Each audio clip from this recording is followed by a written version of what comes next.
NBA Straya. How are you going?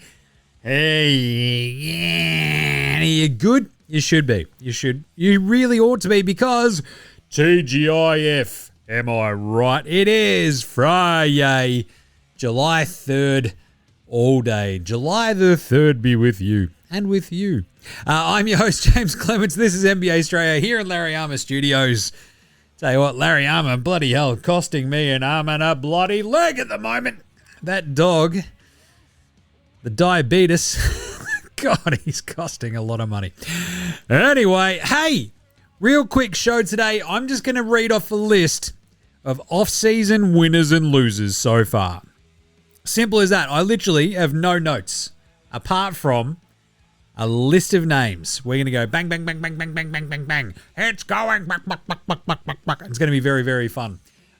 Because, look, we have come to a screeching halt when it comes to the NBA free agency. The big news today was Tari Eason signing a deal with the Rockets. Yeah. So that's when you know it's getting thin on the ground, Jim. I know. So let's get into it. Episode 1427 of NBA Straya.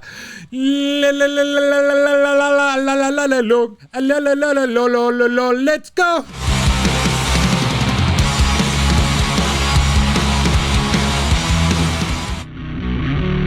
This is Josh Giddey. G'day, this is Andrew Gaze. This is Jack White. This is Joe Ingles. This is Darcy Daniels. This is Chris Anstey. This is Matthew Delvedova. This is Shane Hill. You're listening to NBA Australia. And you're listening to NBA Australia. And you're listening to NBA Straya. And you're listening to NBA Australia. And you're listening to NBA Straya. You're listening to NBA Australia. And you're listening and watching NBA Straya. This is NBA Australia. Let's do it.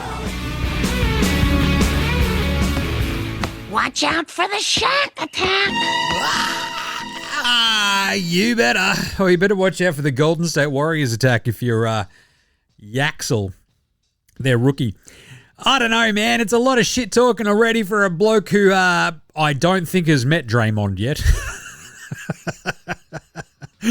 Hey, ever seen someone pre-punched in the face more than Yaxel Lenderberg by Draymond? No. That dude is going to bang! He's going to say two words to Draymond, and Draymond's like, that's it. Boosh, 1-2 Costa Zoo. Pour one out for poor Yaxel. We barely knew that.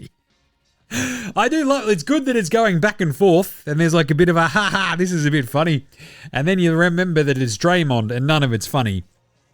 Because, yeah, he's a psycho, and probably should be in jail for assaulting Jordan Poole and ruining his career. Anyway, hey, let's start today's show with the, is it a daily whip around, Jim? Yes, it is. So usually the daily whip arounders can, the last few days has mostly been about me and the eldest squid just hanging out. It's been good. Did another good bunch of hangs today. He has worked on the Lego Soundwave. It's going very well. We got to go for a big walk to drop off the baby squid. And that's just been good hangs. Now, he punched through a bunch of Transformers, the cartoon, the original one. And he's just like rattling off facts about this. And I'm like, yeah, I know that. He's like, how do you know that? I'm like, well, I was here the first time that these aired. And I remember all this because that's your dad's weird, dumb brain. Anyway, and yeah, most of the time we watched a bunch of that Portugal-Croatia game. Bit of the hashtag World Cup Straya. That was pretty fun. Still kind of reckon they dogged the boys at the end there. Poor Croatia. But what were they still doing playing? 10 minutes of extra. 16 minutes later. It was chaos. Anyway, so a little bit of news before we just dive into the winners and losers. And like, as I said, we're going to Queensland on Monday. We're up in FNQ. Flying up to Cairns. They're going for a bit of a burl. Going down to Mission Beach. It's not far north, is it? It's fairly north. Go on the reef, go fishing, hang out, drink some tins. So yeah, if anyone's got any tips for Mission Beach, send them through. All the associated areas. Yeah, so we'll do winners and losers and then sort of the remaining things to finish off and just sort of leave it all hanging. And if anything crazy goes down while I'm away, too bad. I don't think I'm going to do a show while I'm up there. Right, so the news that's been happening today, it is not much. As I mentioned, Tari Eason back with the Houston Rockets with a, 5-year, $81 million deal.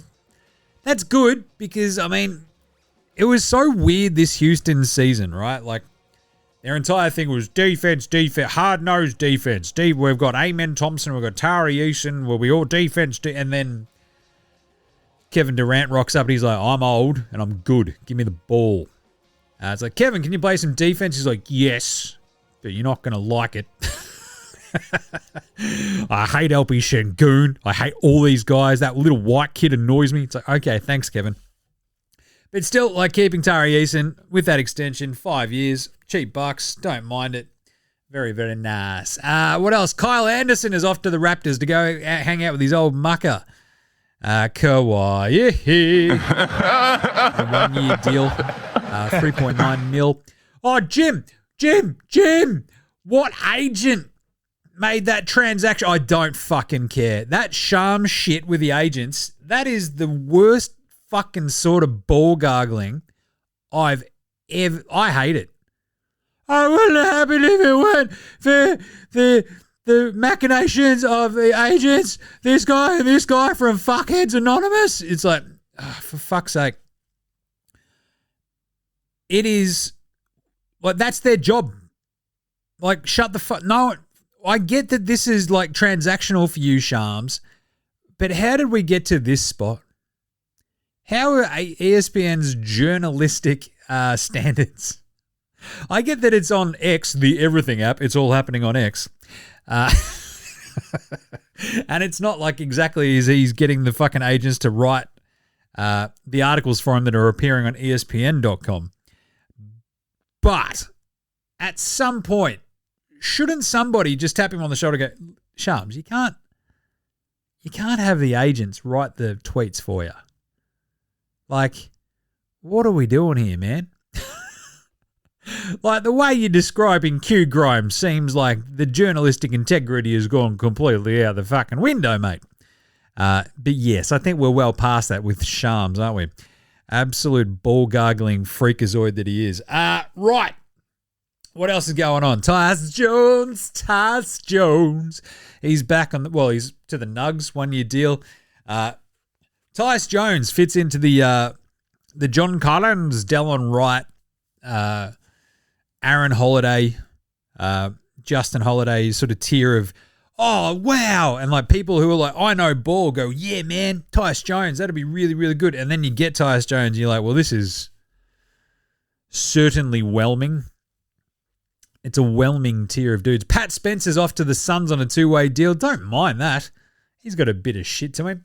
And I guess the other sort of big-ish one outside of Tari Eason was Anthony Penny Simons off to the Sixers, the 1, 2, 3, 4, 5 Sixers, who replaced Kelly Oubre with Jaylen Brown. And now they get Anthony Penny Simons on a pretty cheap deal, which is not bad, good size.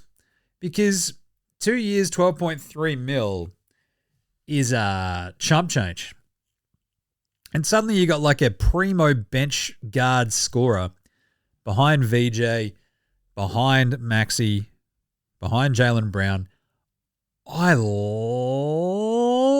it. They need some size, the Sixers, but other than that, holy moly.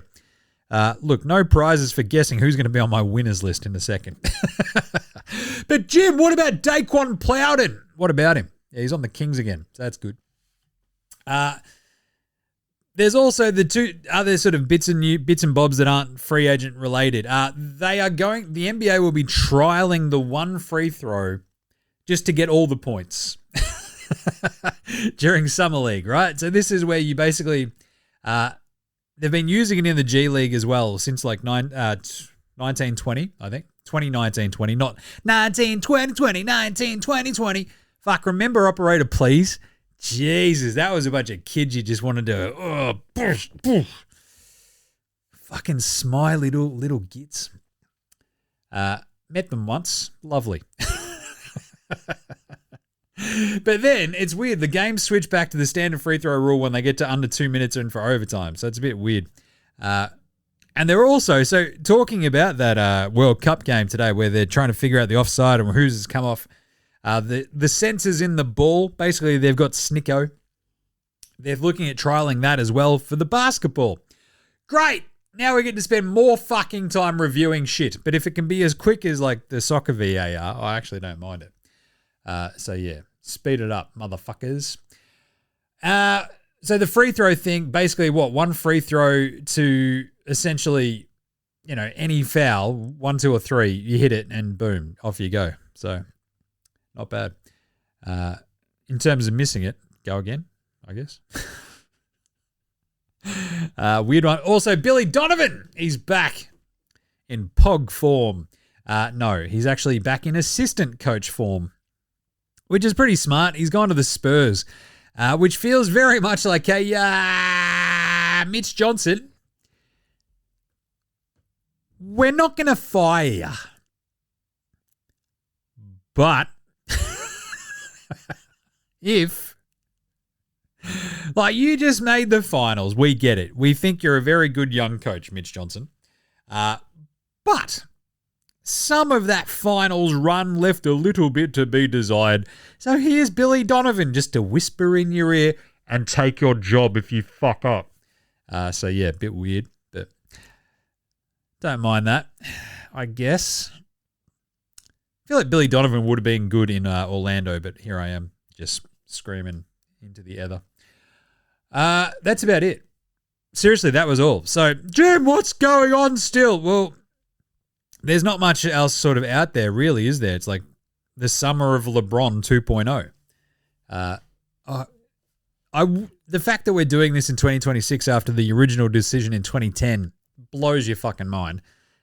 It would be amazing if he just ran it back and got like the Boys and Girls Club of America, sat a bunch of kids down there, hung out with like a fucking golf commentator, wore a bad shirt, and said, I'm taking my talents to South Beach or Cleveland.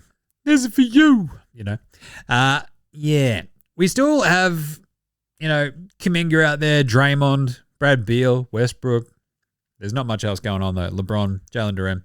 So let's do our off-season winners and losers so far. Oh my God. I won!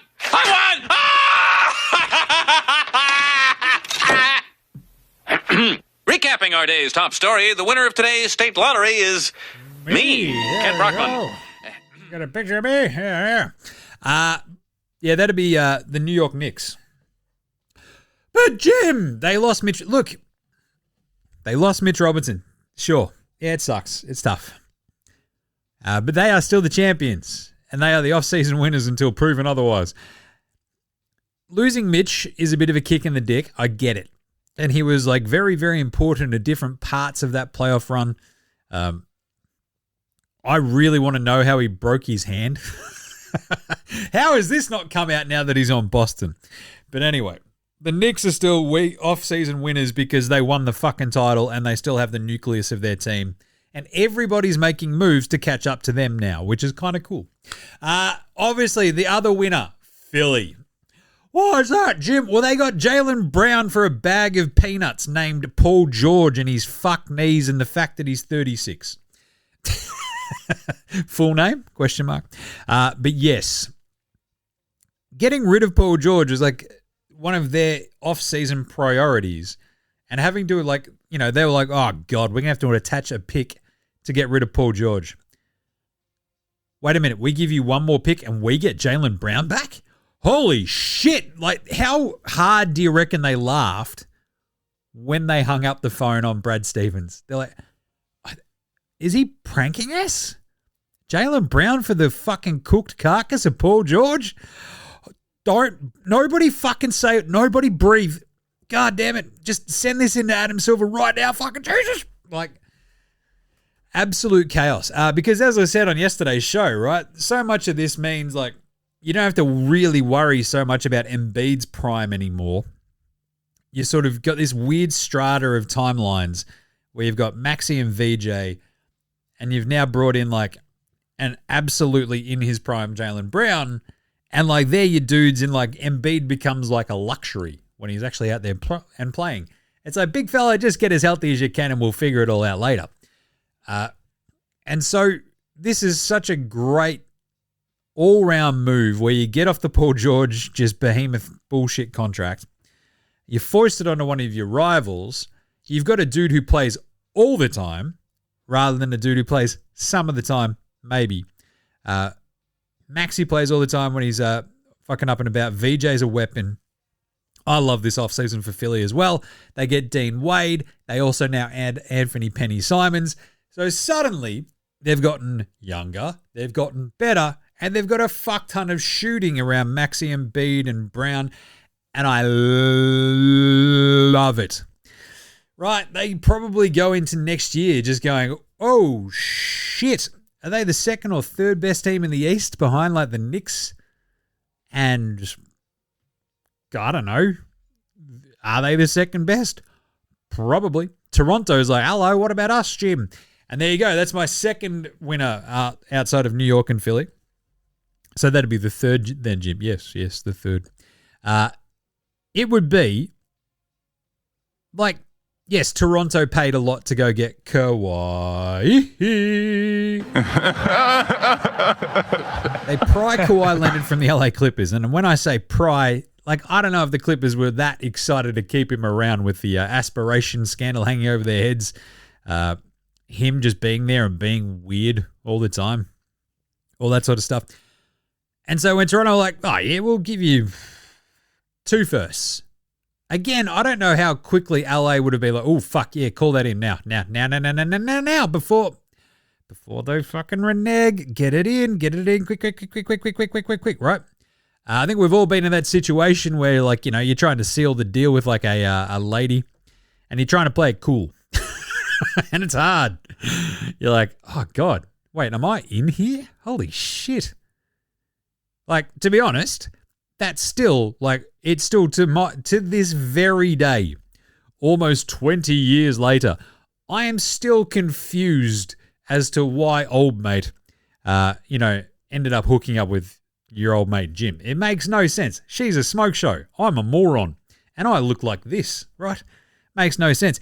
And so the entire time in your brain is like, don't fuck it up, don't fuck it up, don't fuck it up, don't fuck it up, don't fuck it up, don't fuck it up. Play it cool, be cool, man, be cool, don't fuck it up, be cool. And for me, who's a moron, it's really difficult to not fuck it up and be cool because I'm not cool and I will 100% fuck shit up. Managed to not fuck it up, and here we are. So the Clippers are going to be like, let's not fuck it up. We're the Clippers. Don't fuck it up. Don't fuck it up. Don't fuck it up. Here's Kawhi. Thank you for the picks and the players, and we will go about our merry business and rebuild on the fly. So Toronto are a winner, off-season winner, because, I mean, even slow-mo Cole Anderson is like an addition, but they've just gone, right, fuck it. Spindles Ingram, Grady Dick, don't matter to us. Kawhi Leonard, franchise hero for a single year, finals MVP, finals, NBA champion. And he comes back. Yes, he's old as shit, but it doesn't matter. We pay him for 3 years. That's our window. What were we doing before this? And the answer is fucking nothing. Like, the Raptors had zero chance of winning the title last year. Did they have a chance of winning it next year? Probably not. They had a lot of injuries last year. This year, maybe you've got IQ, you've got Pirtle, but now you've got a puncher's chance all of a sudden because you've got Kawhi Leonard. And as we've seen, yes, he actually won more playoff series as a Raptor than he did in his entire run with the Clippers, which is crazy, but also very, very funny. So the thing is, he gets back there. He's got a really solid crew around him all of a sudden on that team. What's that? 5 years in Clippersville, and he didn't win as many playoff series as he did in 6 years. Fucking hell. 1, 2, 3, 4, 5, 6. Yeah, that's right. He was there 7 years, played for 6. Jesus. And won more playoff series in his single year in Toronto than he did the entire time with the Clippers. So, look, Toronto, though, puncher's chance. You've got Scotty Barnes. You've got RJ Barrett. Now you've got Kawhi Leonard. You've got Calamari Boyles, who he is awesome. and a defensive weapon. I love that. If you get Emmanuel quickly back, you've got Shed, you've got some weapons. You've got a puncher's chance now in the East, and that was way better than your weird middling fuckery that you're up to. Toronto, big winner. Third or fourth team in the East right now. Like, Detroit have fucked around and found out. Cleveland are just fucking up shit creek without a paddle. And no, wing dudes. Not great. All these other sort of East contenders, Philly and Toronto have just jumped right up there with the Knicks right now. The Clippers are obviously winners as well because they got out of the Kawhi Leonard business, which was probably not a business they should have gotten into at this time anyway, but here they were. You can't really fault them, but he's such a fucking weird unit that, paying him and then paying him under the table maybe was a good idea at the time. You pair him with Paul George, you think you've got like your Tatum and Brown West. Unfortunately, you forgot to factor in the simple fact that, the health thing with both of them. And then it all went fucking sideways and they were shit. So, but the Clippers now have got a real just clear reset. Fuck it. We've got a bunch of picks coming. We've got some young dudes. We've got Garland. We've got Wagler. We've got some dudes. Let's have a crack. See how it all goes. Love it. Big, big, big off-season winners for me. Minnesota, I don't remember the LaMelo trade. It feels like it was 8 years ago. That shit's just falling through the fucking cracks. They are off-season winners, however. They get rid of Julius Randle. They bring back Ayo. Ayo. You've got Ant-Man. You've got McDaniels. You've got Gobert. You trade Naz Reid and you get LaMelo, and now you get to pair LaMelo Ball with Ant-Man. And you might have just super juiced your offense to a fucking terrifying degree, which could be hilarious. It could be very weird. It could be awesome. It could also suck because we just don't know if that dude can stay healthy. But, again, zigging when others are zagging, I think is pretty interesting for the Wolves, right? They've still got Gobert, who did have his lunch eaten by Wemby in the playoffs. But if you've got a healthy Ant-Man, a healthy McDaniels, and you've got a healthy LaMelo Ball, providing that sort of backup offensive spark to Ant-Man, driving it. Don't let him drive anything, but at least coordinating the offense, being able to dribble the ball. Having a person like that on your team, I feel like is important for Minnesota. So they just can't key in on Ant-Man. So that's a win. Love that for Minnesota. They're just going a bit fucking just let's rev it. We've got a fucking full hot pink fucking Cybertruck. And Ant-Man's yelling slurs out the window. LaMelo, and he's impregnating just fucking passes by. LaMelo's like got his weird super old partner and having kids called LaOne Ball. Still, again, child abuse. But I don't know. I feel like they're winners because they've changed as I said, they've changed their risk profile completely. And if it works, it could work amazingly well. It's probably not going to work that great, but it's pretty good. I reckon when you're staring down the barrel of OKC and the Spurs and you're like, right, what can we do? How do we avoid what just happened where Julius Randle was shitting the bed? We've now got Ayo. We've got healthy Ayo, healthy Ant-Man, healthy LaMelo, Rudy, McDaniels. Who fucking knows what we could do? Don't mind it. Again, having a crack. Other big winners, the pedestrians of the state of North Carolina. Because LaMelo Ball is now in Minnesota and not in the state of North Carolina. You can all breathe a sigh of relief. Walker Kessler is a big winner. Why is that, Jim? Well, he got 5 years, $130 million by doing basically about as much as me on an NBA court. So that's pretty fucking good. Getting paid $130 million because you're 7'3", and 2 years ago blocked some shots. Fucking hell, talk about a winner. There is scant evidence that Walker Kessler is really that good at basketball, and the Lakers are locked that fucking right down. 2 unprotected firsts and $130 million over 5 years. Great job, Lakers. Everyone give Rob Pelinka a hand. All right, down to the unemployment line. But, hey, man, Walker Kessler, get your bag, son. Get your bag. Milwaukee, But Jim, how are they winners? Well, they actually, if you look at all these other trades, like especially Jaylen Brown, etc., even LaMelo, the amount of stuff that they got for Giannis is comparatively pretty fucking good, right? Tyler, there goes my hero. A bunch of like Kalel. I love Kalel Ware as well. A bunch of picks, some swaps, all this sort of shit. I still think after everything we've seen in the last like 2 weeks since the Giannis trade, in retrospect, they did pretty well considering the circumstance where they were not going to bring him back. It's what puts the Jaylen Brown trade in an even worse perspective where you're like, how did you guys Luka trade yourself, you fucking idiots? Anyway, Milwaukee, kind of winners. Don't mind that. Flip side, Giannis, he's a winner. Why is that, Jim? There's nobody on that Miami team to play with him. Do you understand how cold it gets in Wisconsin during winter? Giannis getting the fuck out of there, with all due respect to Milwaukee, it is Algonquin for the good land. But Miami should also be like Algonquin for this place fucking rules because it's warm all the time. So, yeah. Other winners, the ancillary Antetokounmpos, right? Fucking Alexis, Costas, probably Thanasis, because they're all just now going to go live somewhere warm with their brother, which is just imagine being in that circumstance as well. Like your brother is like this, the Greek freak, and you just get to like glom on, live in cool places, get all these runoff. What a world. But yeah, Giannis and the ancillary Antetokounmpos, big winners. What else there, Jim? How about the Indiana Pacers? I love that Kelly Oubre move.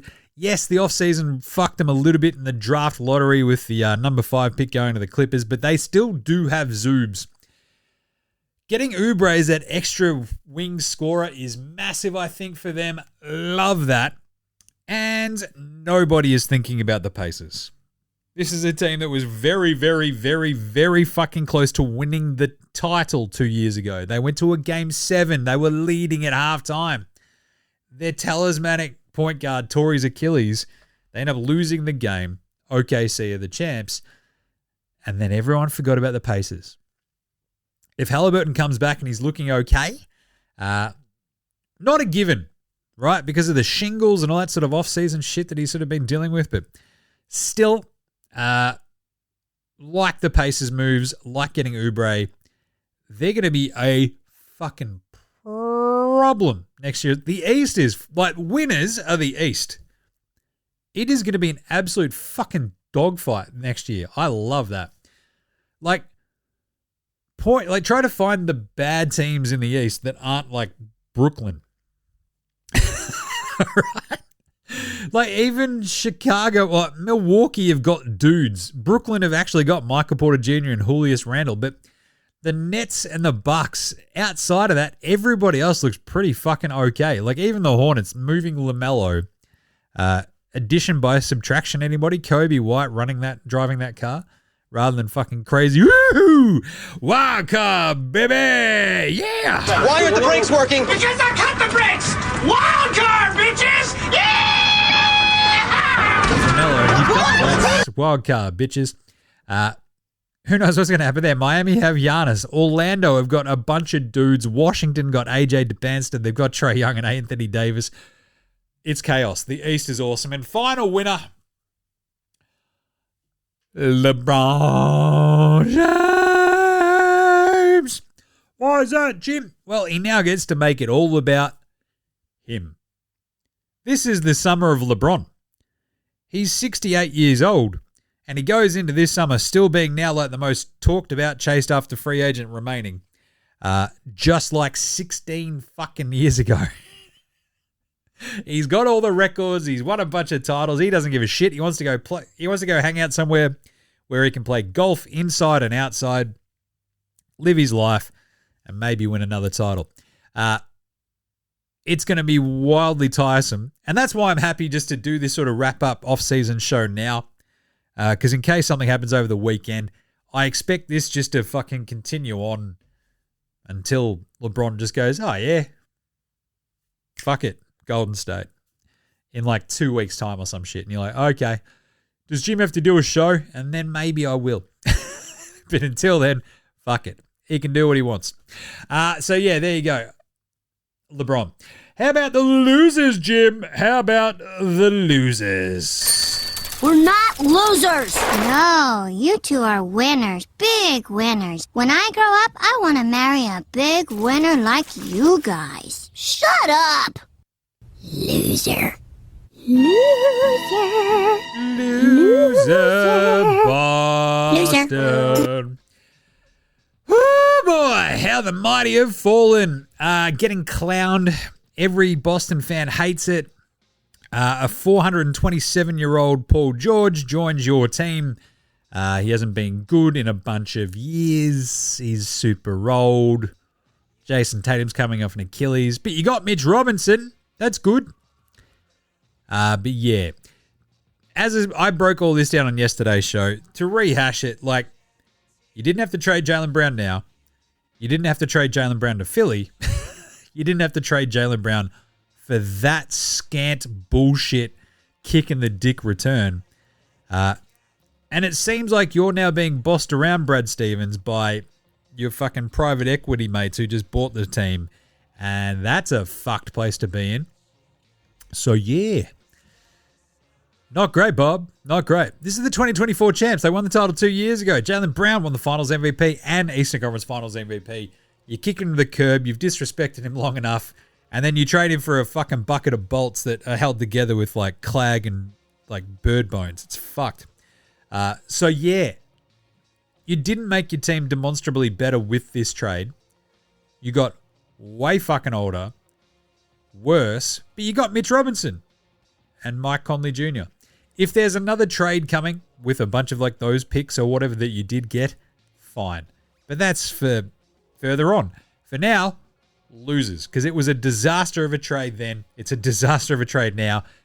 And with a day and a bit in the rearview mirror, it looks even fucking worse. It's a horror show of a trade for Boston. You done fucked it. Brad Stevens is an off-season loser as well. The boy wonder, couldn't go wrong, won a title.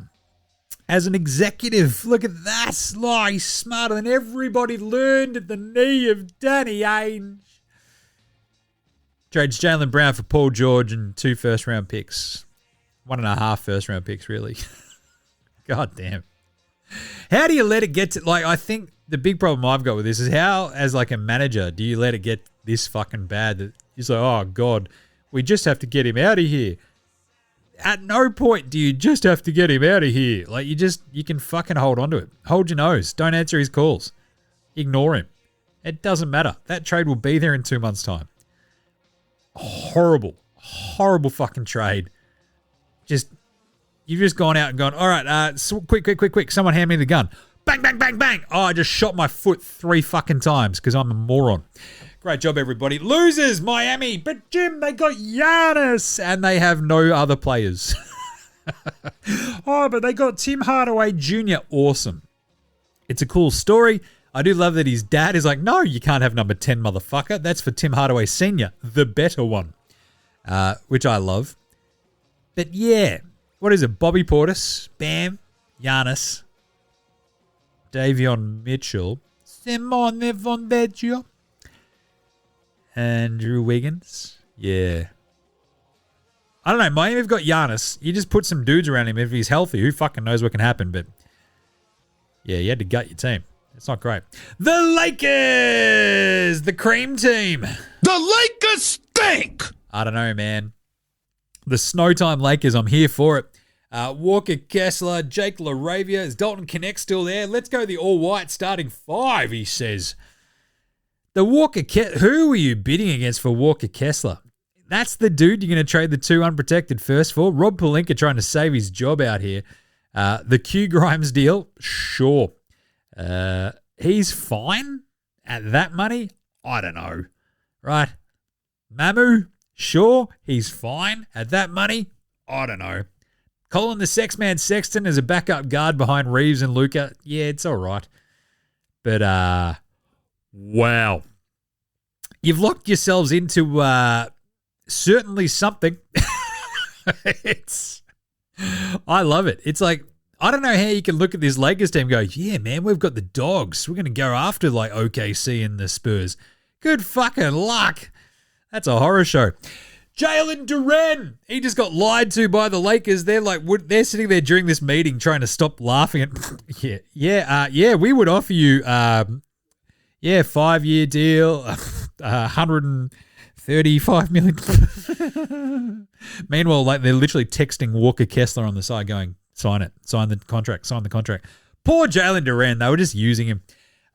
It's a harsh business out there. But yeah, speaking of harsh businesses, he's just sitting there going, oh, man, so is nobody going to give me a contract offer? This is the tough thing about restricted free agency now. You're sort of just left dangling in the fucking wind, aren't you? So tough one for Jaylen Duren. And really, it's kind of, shit playoffs, kind of his own fault. But he's 22. Detroit, I feel like they're trying to do the smart thing of like maybe not spending as much money on the restricted free agent. I feel like I would have just tried to have gone about this in a much more respectful way and gone, if you think you can get a super duper crazy fucking max contract, we love that for you, Jaylen. But we would really like to just lock you away with this one. What do you say? Let's do it all fair. They probably tried that, I guess, but it went sideways. Now you're going to bring him back. They have said they're going to match anything, but yeah, they're sort of just letting him dangle out there. It's a bit fucking tough. Speaking of losers, Detroit basketball, the Pistons. That's right. John Collins, that's a tall cocktail. Isaiah Joe, I like the trade. That's fine, but fuck me dead. The Kevin Huerter extension is like one of the weirdest fucking, why did you do that moves of the offseason? Letting Jaylen Duren dangle over here and doing, oh, that's right, checks notes, fucking nothing else is a horror show for this fucking Pistons team. How do you let Chicago get Norm Powell at that price point and you don't? And you go, look, we'll replace Tobias Harris, who was our second best player, our second best scorer, at least, this season. We'll just let him go. We'll get John Collins. John Collins is one of those great on-paper players. As I said, Delon Wright, the other Holidays, etc., Tyus Jones. The idealized version of them is better than the realistic, actual, literal version of them. John Collins, though, you won't find a bigger fan basically outside of your mate Jim. He's a tall cocktail. And he'll have these moments, but when it comes to nut crunch time, do you really think John Collins is going to be the guy that gets you over the top? I don't know if he's that dude. I would have loved to have seen Norm and another shooter out there, but here we are. Charlotte somehow loses here as well, right? Because I do think their team will probably be better. They've got Hans Christian Andersen now on that team, right? Which is all very good. But trading away a franchise talisman, and we'll get to Memphis in a second as well, is just hard. And this is all going to lead into something else in a little bit.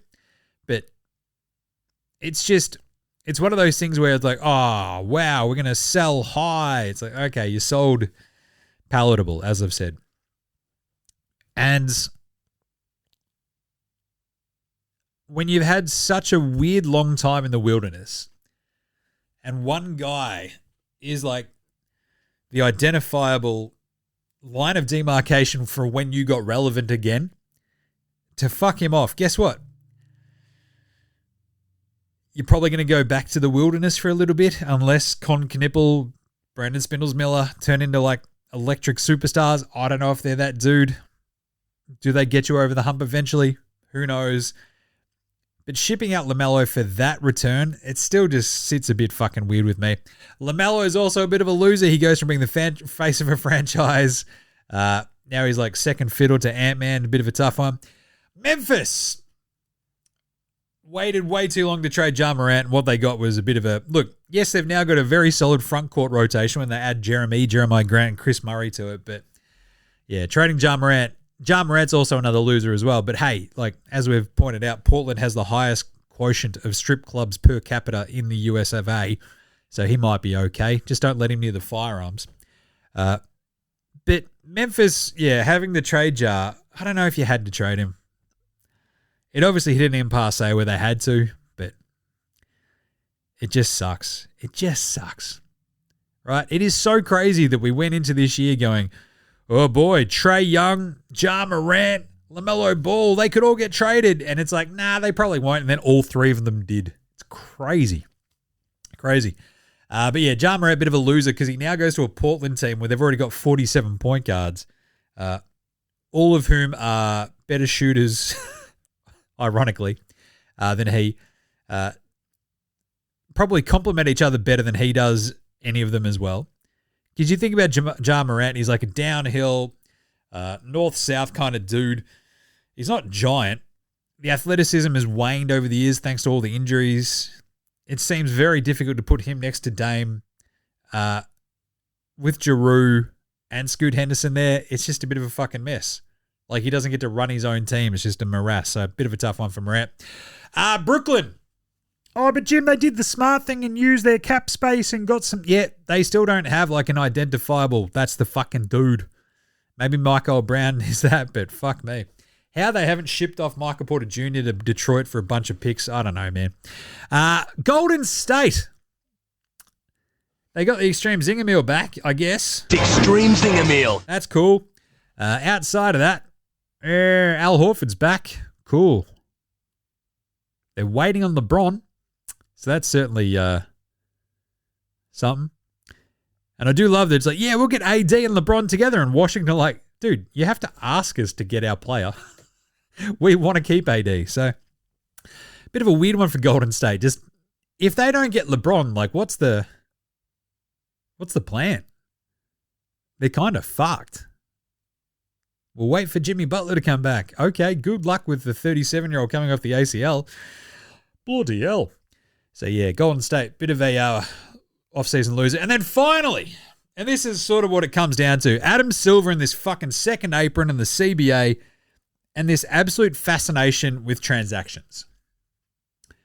Now, I've been covering the NBA for a very long time. I've obviously been a very big fan of the NBA for a very long time.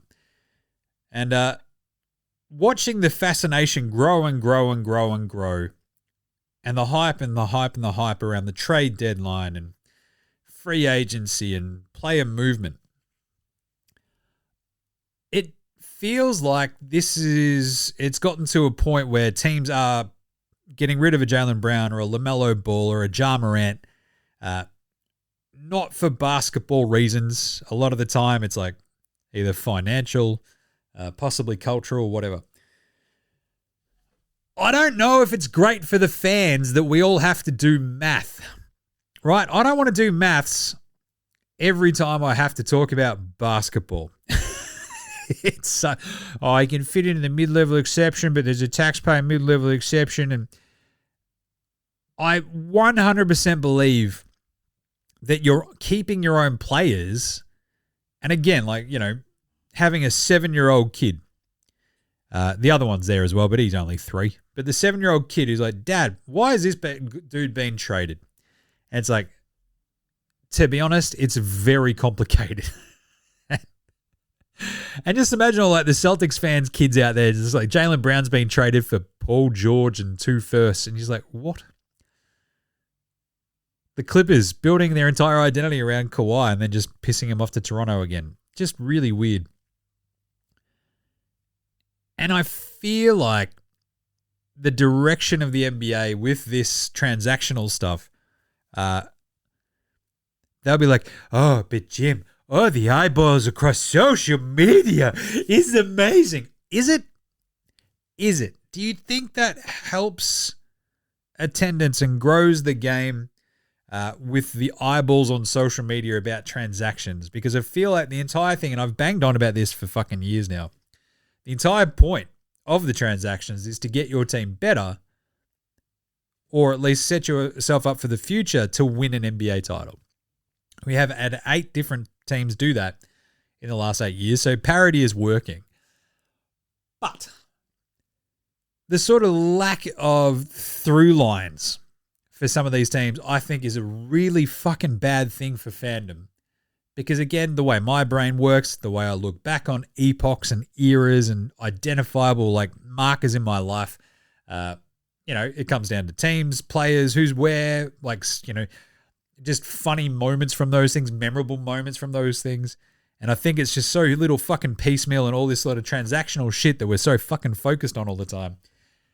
I don't know if it sort of resonates that it was awesome that the Knicks won the title this year because that resonated and you could see how much that fucking meant, right? Whereas you throw it back to like OKC last year, it was kind of like, oh yeah, cool, they won. Shrug, moving on. If that had been Seattle, the place would have burned down, right? So I feel like there needs to be some sort of structure where you're able to not have your players that you drafted count as much against the cap or the luxury tax or something, right? To enable you to not have to jettison the other parts to help keep those superstars or even just have to fucking trade those superstars outright.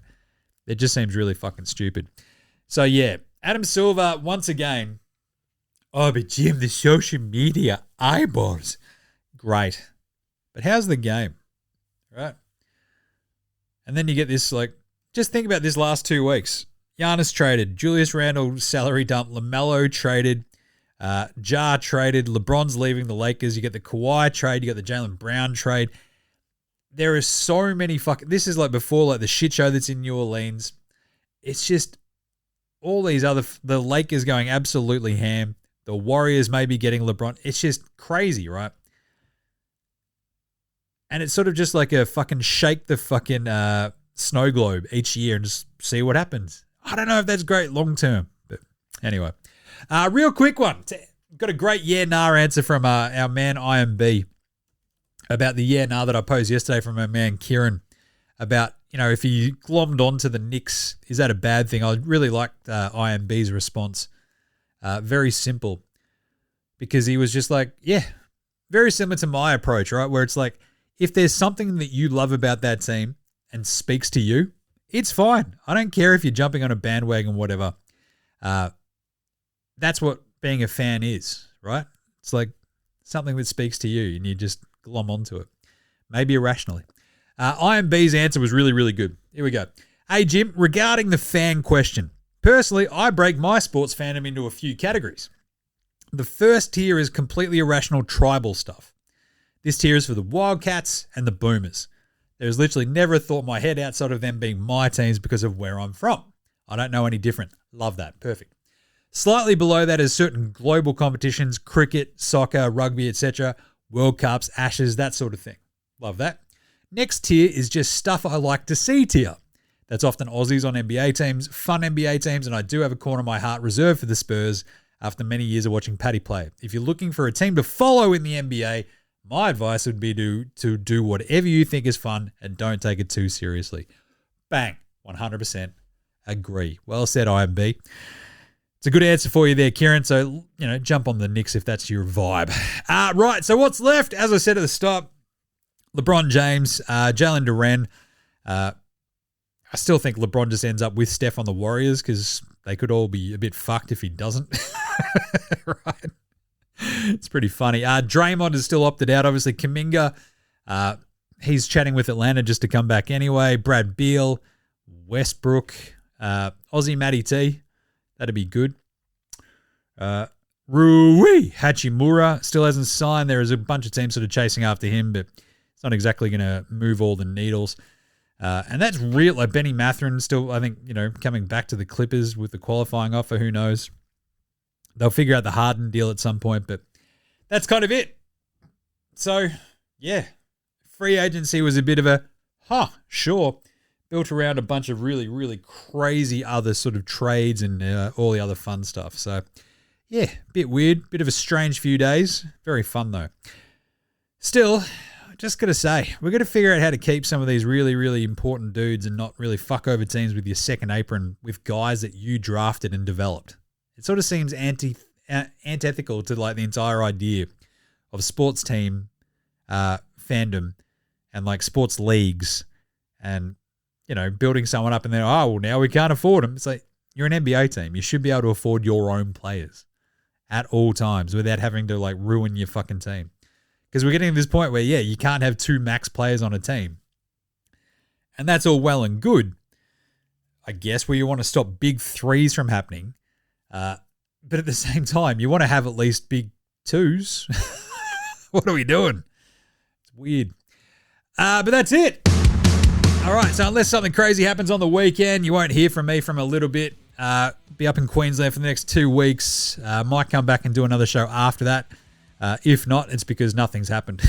So you can still hear me on Footy Unfiltered each week. We've still got Jim Does Supercoach going as well. And of course, NFL Straya will be back before you know it. That'll be fun. Yeah, got some other, fun stuff in the works. So chuck us a rating and review on your podcast apps, your YouTube. Rate, star, subscribe.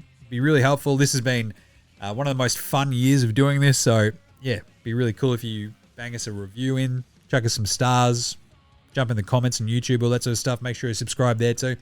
You can also buy me a coffee. You can buymeacoffee.com/NBA Straya if you want to help out. Help keep the lights on at NBA Straya. You also then join the Dead Set Legends Club. And you get exclusive content every month as well. That's our Patreon, buymeacoffee.com/NBA Straya. We are probably going to change I think we changed the format a little bit this year. And I think we'll continue to do so next season as well. Sort of working through my workflow and what I can and can't do and like what I've got time for and all that sort of shit. So, yeah, we'll figure that out. Take a bit of time, have a bit of a powwow, talk to some mates, see what we can do. Should be good. But yeah, we'll continue doing the buymeacoffee.com/NBA Straya stuff over the off-season, so check that out. Big thanks always go to From Oslo for the intro and outro song, as well as to House Hats, Joshua Delarentis, Fascinated Goldmines, Ramshackle Army, Iowa Sex Jedi, Green, and Dozers. They're behind all the tunes you hear on the show, so smash them on Bandcamp, Triple J and Earth, Facey, Apple Music, Spotify, whatever your streaming platform of choice is. Support Australian bands. That's what NBA Straya does. We'll close it. We'll chuck a Cooking with Bainesy on the end of this one for you as well. But that's it. Unless something crazy happens on the weekend, you won't hear from me for a couple of weeks probably. So it's been an awesome season. Congrats to the Knicks. Congrats to the Sixers for getting Jaylen Brown. The Raptors for getting Kawhi. All the good stuff. Crazy off-season already. We'll see what happens with LeBron. Some fun stuff ahead, no doubt. But this has been awesome. Great season. Thank you all so much for the support. We'll speak to you, no doubt pretty soon. But remember, I'll still be on Footy Unfiltered each week. Jim Does Supercoach, NFL Straya back soon as well. So we'll catch you when we catch you, dickheads. Love you guts. This is NBA Straya saying, look after yourselves, would you? Certainly hug your mates. And going to Queensland. Later, Hosen.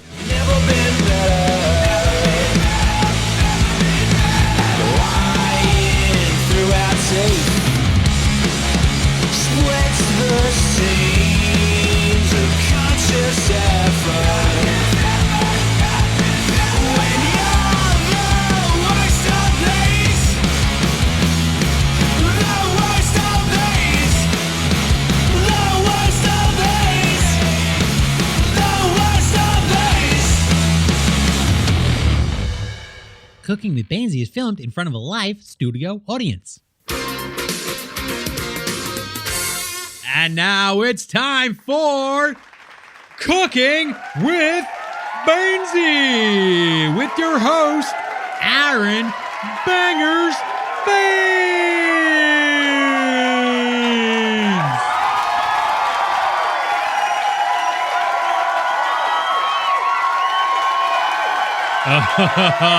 Yes. Oh, thank you very much. Thank you. Oh, look at you over there. Oh, yes. I see you over there, Cheryl. You're here every week. Oh, love you too. Oh, love you too, hon. Yes, look at you. Oh, this is great. Oh, come on. Oh, settle down. Oh, yeah, that's right. Thanks for that. That's ripper. All right, g'day. Welcome to Cooking with Bainesy, and I'm your host, Aaron Bangers Baines. That's it. Cooking with Bainesy. I love this. And in this here episode, we are going to whip you up one of my absolute favourite Australian classics that you can have whenever. You can have it for brekkie. You can have it for lunch. You can have it for tea.